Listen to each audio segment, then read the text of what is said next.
আসসালামু আলাইকুম। প্রধান উপদেষ্টার পদত্যাগের যে গুঞ্জন, সেটি যে শুধু গুঞ্জন নয়, এর সত্যতা রয়েছে এমনটা দাবি করেছেন জাতীয় নাগরিক কমিটির আহ্বায়ক নাহিদ ইসলাম। তিনি বিবিসির কাছে এমনটা দাবি করেছেন। তার এই দাবির পরিপ্রেক্ষিতে আবার অনেকের মনে প্রশ্ন উঠছে যে বিবিসির মতো গণমাধ্যমে তিনি ঢাকঢোল পিটিয়ে আবার এই দাবি করার পেছনে উদ্দেশ্য কি। অনেকে বলছেন যে এর পিছনে উদ্দেশ্য হচ্ছে সেনা প্রধান বা সেনাবাহিনীর বিরুদ্ধে তারা ডক্টর ইউনূসের পক্ষে একটি আবেগের জায়গা থেকে ঐকমত্য প্রতিষ্ঠা করতে চায়, সেনাবাহিনীকে অনেকটা চ্যালেঞ্জের মুখে ফেলতে চায়। কেমন সেটি আমি বলছি, যার কিছু নমুনা এর মধ্যে আমাদের সামনে উপস্থিত হয়েছে। নাহিদ ইসলাম বিবিসির কাছে বলছে যে প্রধান উপদেষ্টা দেশে যে বর্তমান পরিস্থিতি তাতে করে কাজ করতে পারবেন কিনা শঙ্কা প্রকাশ করেছেন, এবং রাজনৈতিক দলগুলো সরকারকে যথেষ্ট পরিমাণ সহযোগিতা করছে না, তারা দেশের বিভিন্ন ইস্যুতে একটা কমন জায়গায় আসতে পারছে না, এই জন্য তিনি ক্ষোভ প্রকাশ করেছেন। সেই জায়গা থেকে তিনি পদত্যাগ করতে চেয়েছেন। ছাত্ররা বুঝিয়েছে, ছাত্র উপদেষ্টারা বুঝিয়েছে না, তার পদত্যাগ করা যাবে না। তারা সময় নিয়েছে শনিবার পর্যন্ত। কারা কারা উপস্থিত ছিলেন নাহিদ ইসলাম ছিলেন, মাহফুজ আলম ছিলেন, আসিফ মাহমুদ সজীব ভুঁইয়া ছিলেন স্থানীয় সরকার বিষয়ক উপদেষ্টা, এবং জাতীয় নাগরিক কমিটির অন্যতম যুগ্ম আহ্বায়ক নাসিরউদ্দিন পাটোয়ারি। এখন শনিবার পর্যন্ত তারা কি সময় নিয়েছে? প্রধান উপদেষ্টাকে নাকি বোঝানো হয়েছে যে তারা শনিবারের মধ্যে চেষ্টা করবে জুলাই আন্দোলনের পক্ষে যারা ছিলেন তাদের সব পক্ষকে একটা আমব্রেলার নিচে নিয়ে এসে একটা সমাবেশ করবে, বড় সমাবেশ করবে। সেটি একটা মেসেজ হবে সেনা প্রধানের বিরুদ্ধে, অনেকে বলছেন, এবং একটা সমাবেশ করবে এমনটাও জানা গেছে। এবং সেনাবাহিনীর বিরুদ্ধে এরই মধ্যে নানান জায়গা থেকে বিভিন্ন ধরনের কথাবার্তা উঠতে শুরু করেছে, এবং কারা করছে সেটি অতি স্পষ্ট। যেমন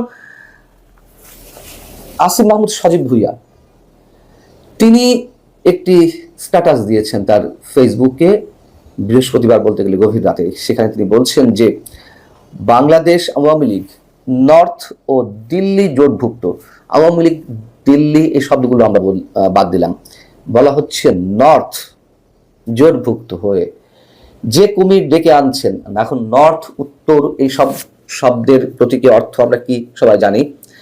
যে কুমির ডেকে আনছেন তা আপনাদেরই খাবে, আপনারা তাদের একজন নন, আপনাদের শুধু সাময়িকভাবে কাজে লাগানো হয়েছে। সেনাবাহিনীর বিরুদ্ধে এরই মধ্যে হুঙ্কার ছেড়েছে জুলাই ঐক্য নামে একটি সংগঠন। তারা বৃহস্পতিবার গভীর রাতে 10:30টার দিকে 11টার দিকে ঢাকা বিশ্ববিদ্যালয়ে মিছিল করেছে জুলাই ঐক্য বিনষ্টকারী এবং উপদেষ্টা পরিষদের ভারতীয় দোসরদের অপসারণের দাবিতে। সেখানে তারা কি বলেছে? সেখানে তারা বলছে ডক্টর মোহাম্মদ ইউনূসের উদ্দেশ্যে, আমরা আপনার উপর আস্থা রাখতে চাই। আপনার আশপাশে যারা জুলাইয়ের গাদ্দার আছে তাদেরকে অপসারণ করুন। দ্রুত সময়ের মধ্যে জুলাই ঘোষণাপত্র করতে হবে। প্রশাসন ও গণমাধ্যমে যেসব আওয়ামী লীগের দোষরা আছে তাদেরকে অতি দ্রুত সরিয়ে ব্যবস্থা নিতে হবে। ক্যান্টনমেন্ট থেকে একটি গুলি চালানো হলে আমরা বুক পেতে দেব, এমন কথাবার্তাও সেখানে বলা হয়েছে। এখন প্রশ্ন হচ্ছে যে শনিবার প্রধান উপদেষ্টার কাছ থেকে যে সময় চেয়ে নিয়েছে, যেটা জানতে পেরেছি আমরা, যে বিএনপি সহ সব রাজনৈতিক দলকে জুলাইয়ের আন্দোলনের পক্ষে সব পক্ষকে তারা এক ছাতা নিচে নিয়ে আসবে এবং একটি সমাবেশ করবে। বিএনপি কি তাতে অংশগ্রহণ করবে?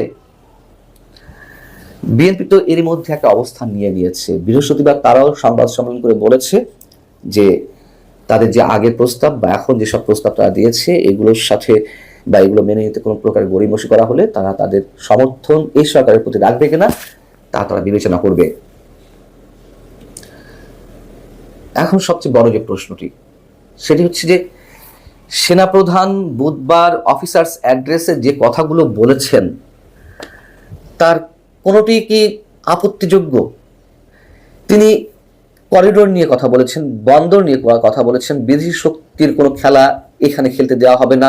তিনি তার সার্বভৌমত্ব রক্ষার জায়গা থেকে এই কথা তো অবশ্যই বলতে পারেন। অনেকে প্রশ্ন করছেন তিনি রাজনীতি নিয়ে কথা বলতে পারেন কিনা, নির্বাচন ডিসেম্বরের মধ্যে হওয়া উচিত সে বিষয়ে কথা বলেছেন। সেনাবাহিনী তো নির্বাচনে বা রাজনৈতিক প্রক্রিয়ায় দেশকে এগিয়ে নিয়ে যাওয়ার জন্য এই মুহূর্তে অনেক বড় একটি পার্ট। সেনাপ্রধান 5 আগস্ট দায়িত্ব তুলে নিয়েছিলেন নিজের কাছে, সবাইকে আস্থা রাখার কথা বলেছেন তার প্রতি, তাহলে তারা কেন নির্বাচনের কথা বলবে না?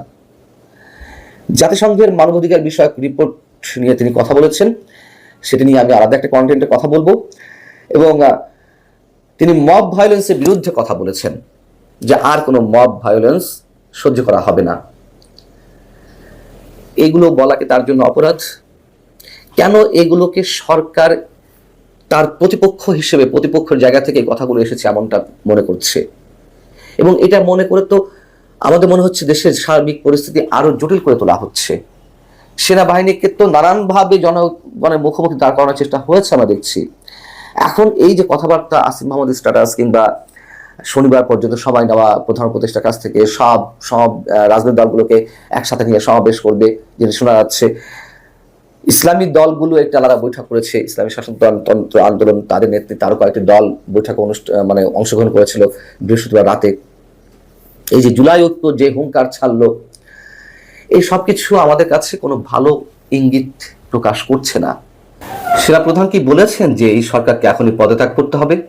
সেনাপ্রধান কি তার বক্তব্যে কোনো ধরনের ইঙ্গিত দিয়েছেন যে সেনাবাহিনী ক্ষমতা নিতে যাচ্ছে? তাহলে সেনাপ্রধানের এই বক্তব্যগুলোকে কেন এত আক্রমণাত্মক হিসেবে ধরছে একটি মহল? মানুষের যে চাওয়া, মানুষের যে প্রত্যাশা, এবং অধিকাংশ রাজনৈতিক দল যত দ্রুত নির্বাচন করা যায় তার পক্ষে তো মত দিয়েছে। তো সেখানে সেনাপ্রধানের বক্তব্য আমরা কিভাবে সাধারণ মানুষ এবং অধিকাংশ রাজনৈতিক দলের বিরুদ্ধে তার বক্তব্য আমরা এইভাবে ধরে নেব? কিন্তু তারপরও এটি করে আরো পরিস্থিতি খুবই ঘোলাটের দিকে নিয়ে যাওয়া হচ্ছে বলে অনেকের কাছে মনে হচ্ছে। ভালো থাকুন সবাই, আল্লাহ হাফেজ।